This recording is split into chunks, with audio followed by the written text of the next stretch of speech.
College football is big business. A lot of schools are desperately seeking television contracts, and some fans even think athletes should be paid. Our next guest says there are a whole lot of things the average fan just doesn't know. Yeah, Christy Dosh works for ESPN and Forbes, and she's a big fan of college football and used to be a full-time practicing attorney as well. She wrote this book. It's called Saturday Millionaires, How Winning Football Builds Winning Colleges. Welcome, Christy. Thanks for being here. Thanks for having me. That dog's a tough act to follow. Seriously, right? Should we all just hold hands through this whole interview? We should. I think that would make me feel time. Hands. Yeah, a little power I'll just keep pawing at you. Okay, I'll hold your hand.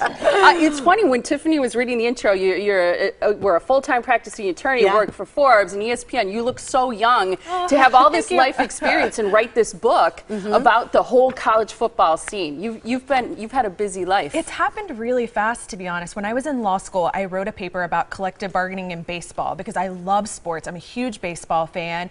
And as I started practicing law the first couple of years, that kind of snowballed. I had a publisher approach me about turning that article into a book, and actually that book I'm still working on. And that led me to getting a position at Forbes, which then led me to ESPN and to this book about college football. And it really has happened fast. Good for you. Do you think it's harder as a female to do what you're doing in the sports world or not? You know, I get asked to speak to female students all the time who want to go into broadcast journalism in sports. And they're always so afraid of being female. And while I think it's very competitive to be a sideline reporter, because that's the one thing females see other females doing, I don't think it's as hard to become a writer or a sports talk radio host, something like that, because there aren't as many women trying to get into those areas. So I tell female students all the time, I think sometimes you can stand out because you're the only female writing about something. That's what happened to me. I was the only female who was writing on these subjects, the business of college football, things like that. And I think it helped me get noticed more easily. Yeah, I think so. Speaking of sideline reporters, I love the women who are doing that reporting. And it's obvious they have the context, they know the sport, they know what they're talking about. But on all those panels for television, I'm talking ESPN and the Fox and the NFL Network, I'd like to see a woman in one of those main anchoring host positions at the desk talking about football, because there are women who understand the game like you. So I'm wearing my Badger red today. Big I've got mine for tomorrow. I'm going to head to Madison tomorrow, and I've got packed my red and black. I know you have a signing. Right? It is. Yeah, it's homecoming. Badger football in this state is huge. Big Ten football is not only big business, but a lot of people would rather see a college game than even a professional game. Right. Your thoughts on the Big Ten and maybe Madison in particular? Yeah, you know, the Big Ten is definitely one of the premier conferences. Everybody talks about the power conferences. There are 5 of them, and the Big Ten is obviously one of those conferences. I think there are a lot of schools who would love to be part of the Big Ten who aren't. It generates the most money from television and probably will going forward because of Big Ten Network. That was a big gamble they took that has really paid off, and I think will continue to pay off. And now you see other conferences copying that. Now the Pac-12 is doing it. The SEC is going to start a network next year. So the Big Ten sort of led the way there.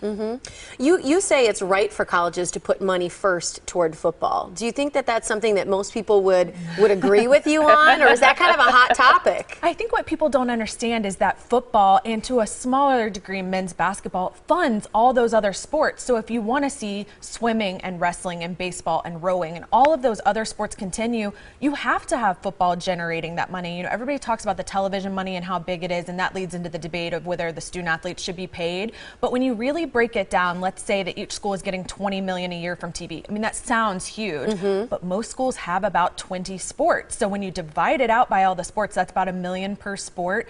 And one thing I learned as I transitioned from just being a fan to covering this is that the athletic department actually writes a check to the university for the tuition, room, and board of those student athletes. That $1 million is gone like that when you're having to pay tuition, room, and board. Check for that? Absolutely. I always thought it worked sort of like an academic scholarship, that it was something the university did. Comped. Athletic department writes a check, and at some schools that can add up to something like $15–20 million.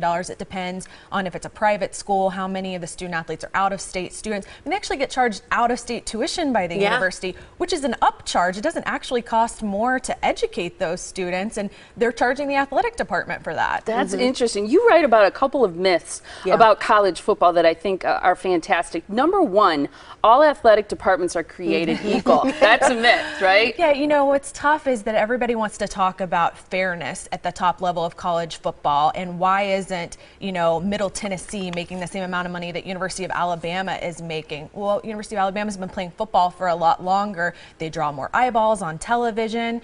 So I write in the book about how, the bar to get into that highest level of college football is actually pretty low in terms of what you have to do to be part of it. It's not like you get voted in, you just have some minimum requirements you meet.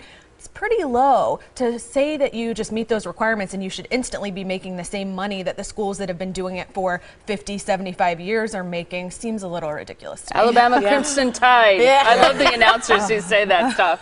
You've got a lot more myths in your book. I know people can get their hands on it because you really say that this has everything that you've learned through doing everything you have done that the average fan doesn't know. So there's a lot of inside information in there. And you've got a book signing coming up on Saturday. It's October 12th. It's at 11 a.m. at the University of Wisconsin at the University Bookstore, which is right on State Street in Madison.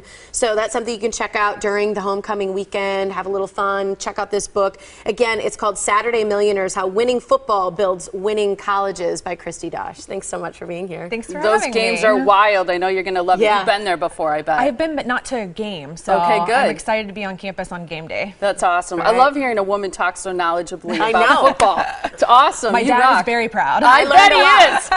That's so cute. Nice to have you here. Thank you Thank so you. much.